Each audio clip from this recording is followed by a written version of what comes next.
নমস্কার বন্ধুরা। তো অনেক দিন পর আবার একটি নতুন ভিডিও নিয়ে আপনাদের সামনে হাজির হয়েছি। তো অনুষ্ঠান বাড়ির মতন কিভাবে মুড়িঘণ্ট বাড়িতে বানানো যায় সেই রেসিপিটি আপনাদের সাথে শেয়ার করব। তো চলুন দেখে নেওয়া যাক আজকের ভিডিওটি।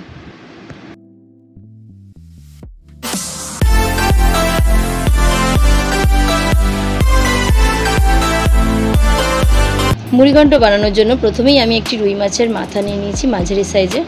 তো নুন হলুদ মাখিয়ে মাথাটা পরিষ্কার করে নুন হলুদ মাখিয়ে আমি একটু ভেজে নেব। দেখতেই পাচ্ছেন আমি ভাজা বসিয়ে দিয়েছি। এখানে তেল গরম হওয়ার পরেই অবশ্যই মাছের মাথাটা দিতে হবে, কিন্তু আমার এখানে নাড়াচাড়া করে ভাজতে গিয়ে একটু মাছের মাথার এক সাইড একটু ভেঙে গেছে সামান্য।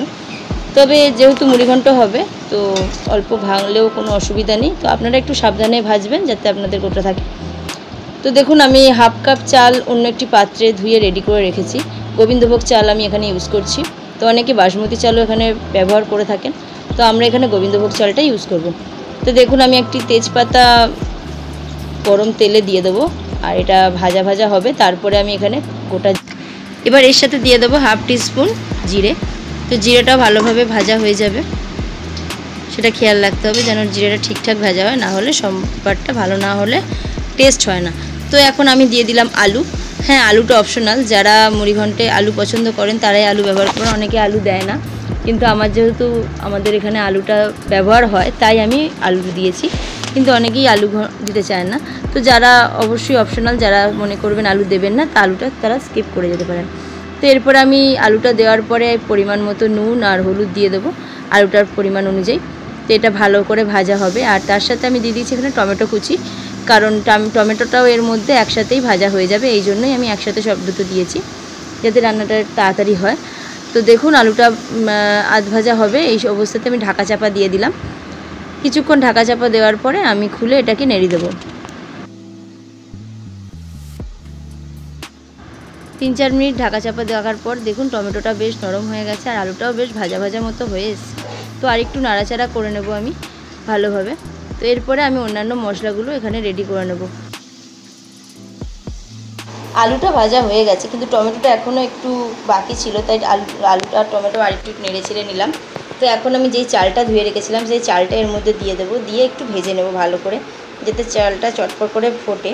তো চালটা ভাজাটাও এখানে একটা বড় ফ্যাক্টর আছে, কেননা চাল ভালোভাবে ভাজা না হলে সেই রান্নার টেস্ট হয় না। তো আমি চালটাও এর সাথে দিয়ে একসাথে ভেজে নিচ্ছি।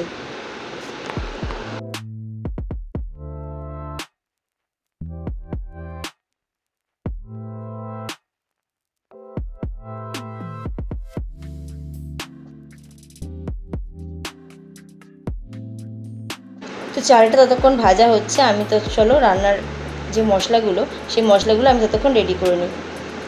তো এখানে দেখো আমি এখানে আদা আর লঙ্কা নিয়েছি, যেহেতু মেয়ে ছোটো তাই লঙ্কা খুব একটা আমরা ব্যবহার করি না। এখানে 2টো লঙ্কা আর 1 ইঞ্চি মতো আদা নিয়েছি। তো সেটাকেই আমি মিক্সিতে যতটা না করলেই না, তাই আমার মিক্সিতেই থেতো করে নিচ্ছি, পেস্ট করে নিলাম। আর তোমরা যদি মিক্সিতে পেস্ট করো তাও হবে। তো আমার যেহেতু পরিমাণে অল্প লাগে তাই আমি আর মিক্সি ইউজ করিনি এখানে। তো দেখো মশলাটা আমার এদিকে চালটাও ভালো করে ভাজা হয়ে গেছে, আর দেখতেই পাচ্ছ তোমরা চালটা বেশ লাল লাল করেই ভাজা হয়েছে। তো এর মধ্যে আমি চালটা একটু লেগেও যাচ্ছে, তাই একটু নেড়ে ছেড়ে নিচ্ছি যাতে লেগে কোনোভাবে না যায়। এবার আমি পরিমাণ মতো আদা আর লঙ্কার যে পেস্টটা আমি তৈরি করে রেখেছিলাম সেটা আস্তে আস্তে আমি দিয়ে দেবো এর মধ্যে, একে একে দেবো, কারণ এটা খুব বেশি ঝাল হবে না বললামই তোমাদের, তাই আদাটা আমি আগে দিয়ে দিলাম আর লঙ্কাটা একটু পরে দেবো। যেহেতু ভাজাটা আমার বেশি হয়ে গেছে তাই আদাটা পুড়ে যাওয়ার চান্স আছে, তাই আমি সামান্য জলও দিয়ে দেবো যাতে কষাটা ভালো হয় আর মশলাটা যাতে পুড়ে না যায়। সেই জন্য জল দিয়ে একেবারে আমি মশলাটা কষাবো ভালো করে। এবার আমি এতে লঙ্কা পেস্টটা দিয়ে দেবো, যে লঙ্কার আমি বললাম 2টো লঙ্কার মতো পেস্ট করে রেখেছিলাম সেই পেস্টটাও আমি দিয়ে দিয়েছি এর মধ্যে। আর একসাথে দিলে হতো, কিন্তু আমি ঝালটা আদারও একটা ঝাল থাকে, তাই বাচ্চা আছে যেহেতু ওই জন্য আমি একটু সামান্য পরিমাণে দিচ্ছি। আর এখানে দিলাম একটু কাশ্মীরি লঙ্কা গুঁড়ো, তো কাশ্মীরি রেড চিলি দিয়েছি, আর তার সাথে দিয়েছি একটু জিরা গুঁড়ো। তো এইগুলো দিয়ে আমি পুরো মশলাটা দেওয়া হয়ে গেছে। এবার আমার এইগুলো আমি ভালো করে যাতে মেশে সেটাই আমি দেখবো, আর ভালো করে যেন কষাটা হয়। কষার ওপরেই যে কোনো রান্না নির্ভর করে, সেটা তো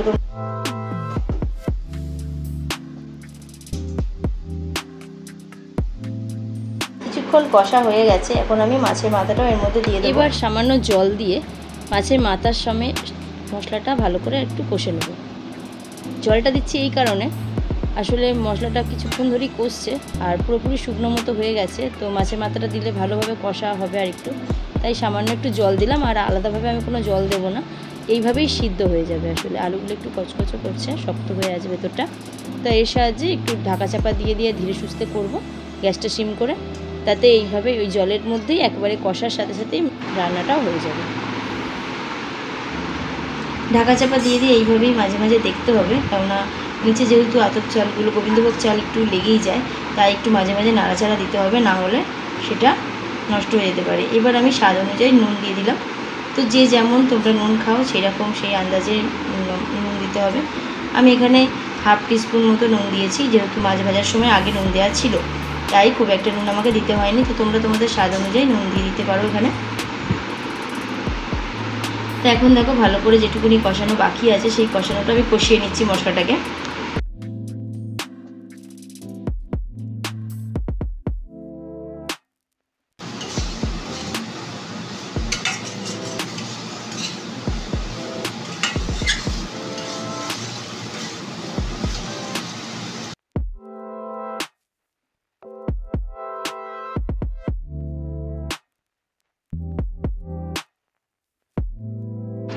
এবার লেগে লেগে যাচ্ছে, মানে কষাটা আমার হয়ে গেছে, আর দেখতেই পাচ্ছ কড়াইতে তেল ছেড়ে দিয়েছে। এবার আমি জল দিয়ে দিলাম। তো পাশে আমি গরম জল করেই রেখেছিলাম আগে, সেই গরম জল দিয়ে দিলে একটু রান্নাটা তাড়াতাড়ি হয়ে যায়, তাই গরম জলই ইউজ করা ভালো, আমি করি আর কি। তো দেখো আমি গরম জল দিয়ে দিলাম এখানে 1 কাপ, বড়ো কাপের 1 কাপ মতো পরিমাণ মতো। তো দিয়ে এটাকে আমি 5-7 মিনিটের মতো রেস্টে রাখবো। 5-7 মিনিট পর আমি ঢাকাটা খুলে এখন আমি নুন ঝালটা টেস্ট করে গরম মশলা দিয়ে আমি নামিয়ে নেব। আজকের রেসিপিটি কেমন লাগলো অবশ্যই কমেন্টের মাধ্যমে জানাতে ভুলবেন না। আর ভালো লাগলে একটা লাইক করে চ্যানেলটিকে সাবস্ক্রাইব করে পাশে থাকবেন। আবার দেখা হবে নেক্সট কোনো ব্লগে। সকলে সুস্থ থাকবেন, ভালো থাকবেন।